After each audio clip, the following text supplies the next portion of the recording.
Good morning बच्चों आप लोग पढ़ रहे थे पंचुएशन, और पिछली क्लास में पंचुएशन में हमने आपको पढ़ा दिए थे कॉलन में हमने आपको कराए थे ए, बी और सी वाले पार्ट में हमने बताया था आपको कि जो कॉलन का प्रयोग होता है वह समय के लिए, मिनट के लिए तथा सेकंड के लिए भी प्रयोग करते हैं। आज उसी के आगे कॉलन का ही पढ़ाएंगे, इसका पार्ट डी होगा। तो सबसे पहले हेडिंग आप जो थी पिछली सभी को नहीं डालना है, सिर्फ हम आपको बता रहे हैं कॉलन, इसका पार्ट है डी में लिखेंगे कॉलन का प्रयोग अनुपात के लिए भी, अनुपात यानी कि रेशियो के लिए भी किया जाता है।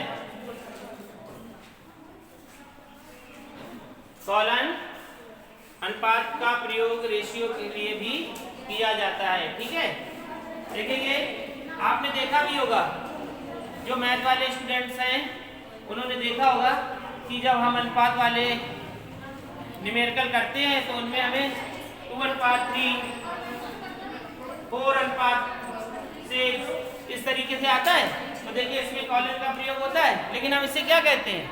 अनुपात कहते हैं, रेशियो कहते हैं। देखेंगे एग्जांपल, द रेशियो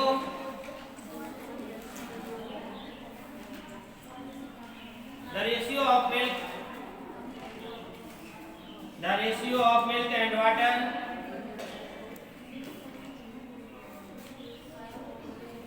is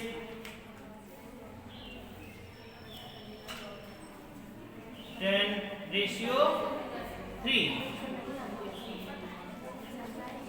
देखिए इन्होंने बताया कि दूध में पानी मिला हुआ है, कितना? 10 लीटर दूध है और 3 लीटर पानी। और अगर 3 लीटर दूध और 10 लीटर पानी तो क्या होगा? पानी सा दिखाई देगा, लेकिन 10 लीटर दूध में 3 लीटर पानी मिला देंगे तो पता नहीं चलेगा। तो ये इसका रेशियो, तो इसके लिए हमने किसका प्रयोग किया? कॉलन का। ठीक है, तो आप समझ में आ रहा है कि कॉलन का प्रयोग हम इस तरीके से भी। सेकंड देखिए example, the ratio of boys and girls, the ratio of boys and girls is 2:3। देखो यहाँ पर क्या बताया गया है कि जो लड़कों और लड़कियों का अनुपात है वह कैसा है? 2:3। क्या मतलब हुआ? जो लड़के हैं वे कितने हैं? 2%, और लड़कियां कितनी हैं? अगर ये 100 में हो तो 2%, तो इसमें 2 और 3 कितने हैं बता सकते हो? अगर 100 बच्चे स्कूल में हैं और रेशियो हमने इनका ये बता दिया, 100 क्या है?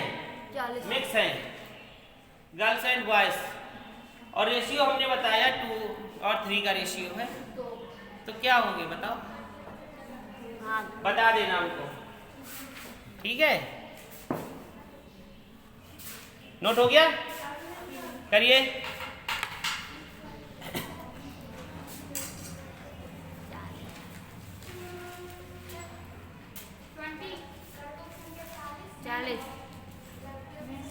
चालीस 60 है ना? मैथ नहीं पढ़ा रही, ये करो, तो हमने बताया खाली एग्जाम्पल। आप हो गया नोट? इसमें तो हम आपको कॉलन बता रहे हैं, ना कि रेशियो पढ़ा रहे हैं, ना अनुपात पढ़ा रहे हैं। ओके, चलिए अब दूसरी हेडिंग डालेंगे। कॉलन आपका कंप्लीट हो गया है, लेकिन ये हाइफेन का प्रयोग जानते हैं? हाइफेन क्या होता है?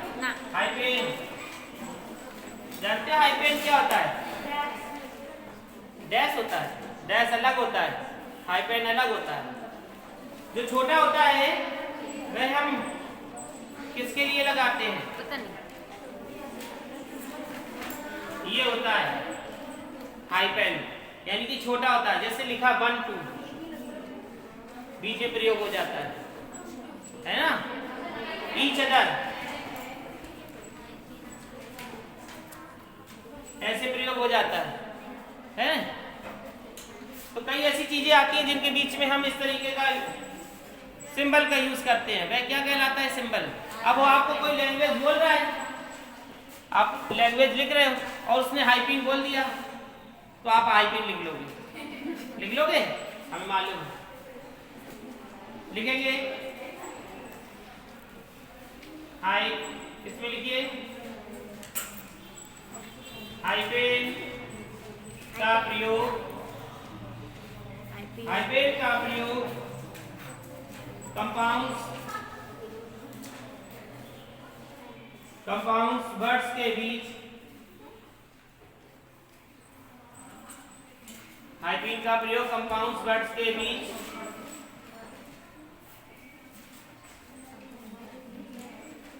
में प्रयोग होता है।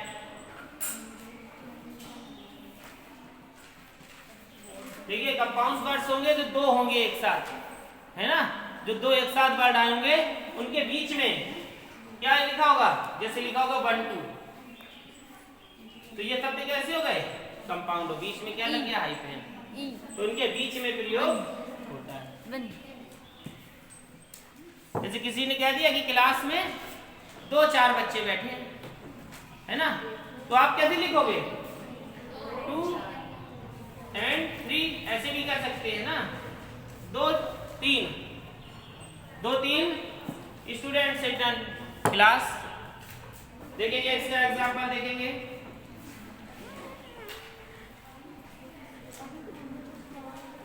He is my great grandfather। देखो ये आ गया तुम्हारा हाइफन का प्रयोग। वह मेरे क्या है? महान दादाजी है ना। चलिए इसका तो ये था ये। अब लिखेंगे बी, किसी नाउन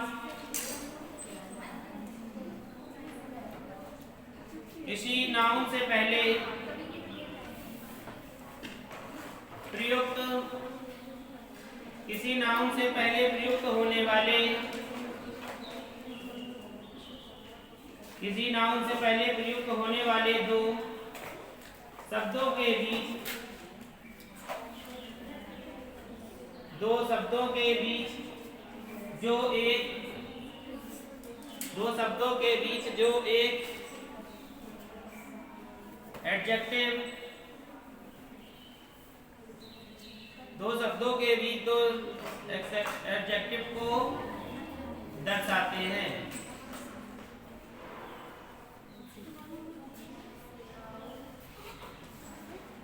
उसमें हाइफन का प्रयोग होता है। उसमें हाइफन का प्रयोग होता है। कैसे? एग्जाम्पल देखिए। Sohan is well qualified manager. देखिए इसने क्या कहा कि सोहन इज कैसा है? वेल क्वालिफाइड है ना, बहुत काबिलियत वाला मैनेजर है। ठीक, नोट करो इसको। इसका सी नंबर देखिए। कंपाउंड नंबर के बीच भी, कंपाउंड नंबर के बीच में भी, कंपाउंड नंबर के बीच में भी हाइफन का प्रयोग होता है। नंबर फर्स्ट, देयर आर 90, बात मत करो। There are 90 there are 91 boys in the hall। देखिए यहां पर आ गया कि कंपाउंड नंबर के बीच, अब ये देखिए कैसा नंबर है आपका कंपाउंड, और कंपाउंड नंबर के बीच भी हम किसका प्रयोग कर रहे हैं, हाइपेन का प्रयोग कर रहे हैं। तो कंपाउंड नंबर के बीच में भी हाइपेन का प्रयोग होता है। जैसे देयर आर 91, यानी कि यहाँ पे कितने हैं 91 boys in the hall, hall में 91 बॉयज हैं। नोट करो इसको।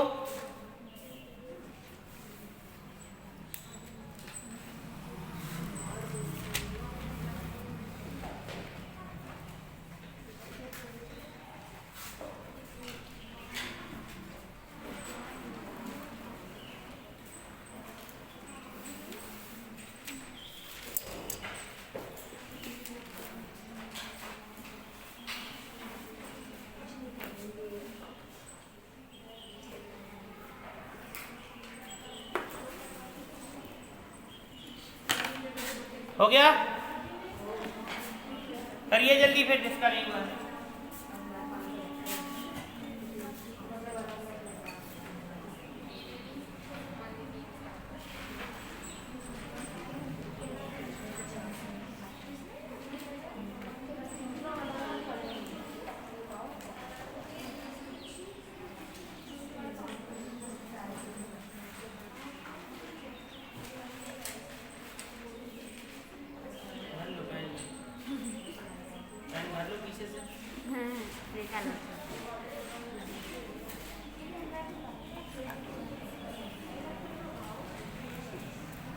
हो गया, तुम लोग तो बातें करती रहती है, अभी तो आगे बैठ के भी नोट नहीं हो पा रहा।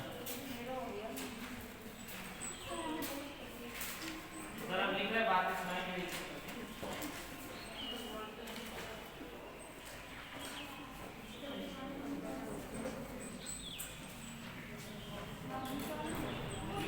ना उस हिसाब से बनानी है।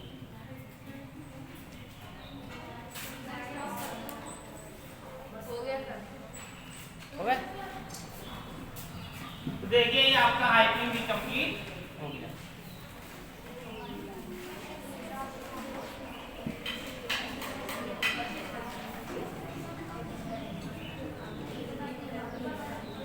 इसके बाद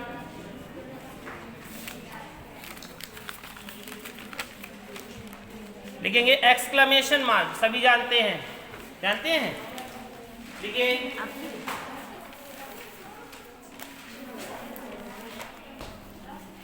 एक्सक्लेमेशन मार्क क्या होता है, इस तरीके से जहां पर कोई अचंभित बात आ जाती है, चौंकने वाली बात, रुकने वाली बात, वहां इसका प्रयोग होता है। लिखेंगे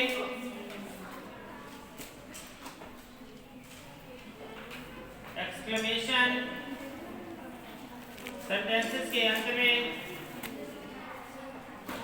एक्सक्लेमेशन सेंटेंसेस के अंत में एक्सक्लेमेशन का प्रयोग करते हैं।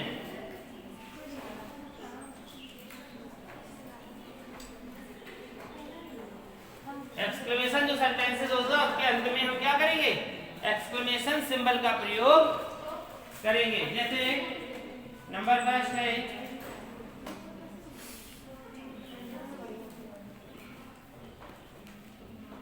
How cruel the king was.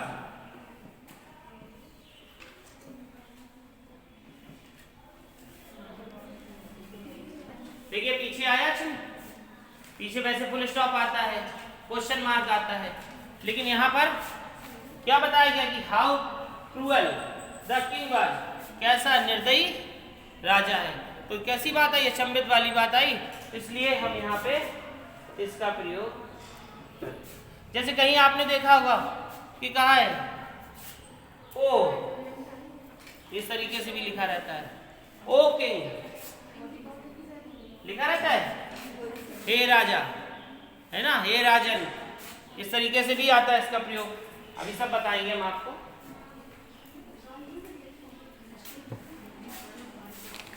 दूसरा देखेंगे,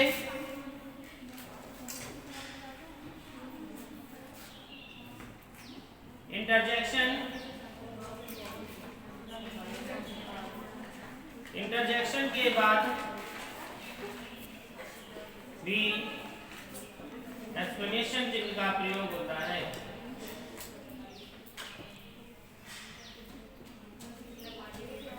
number first, wow we won the match।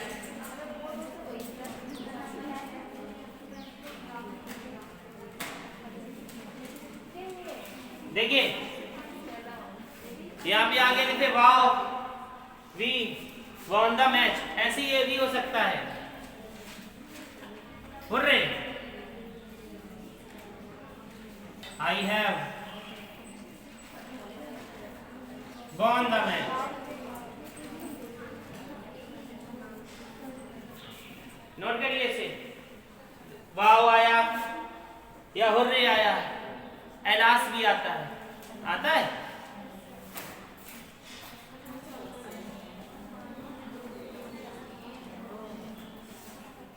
Alas क्या होता है? एलास दुख। दुख।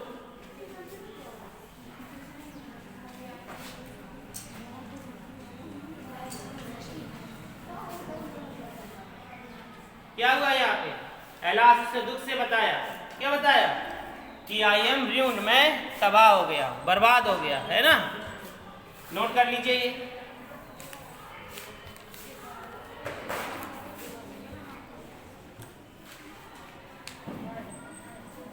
ओ वाला भी ऐसे ही है कि ओ हे राजन, you are very kind king, है ना।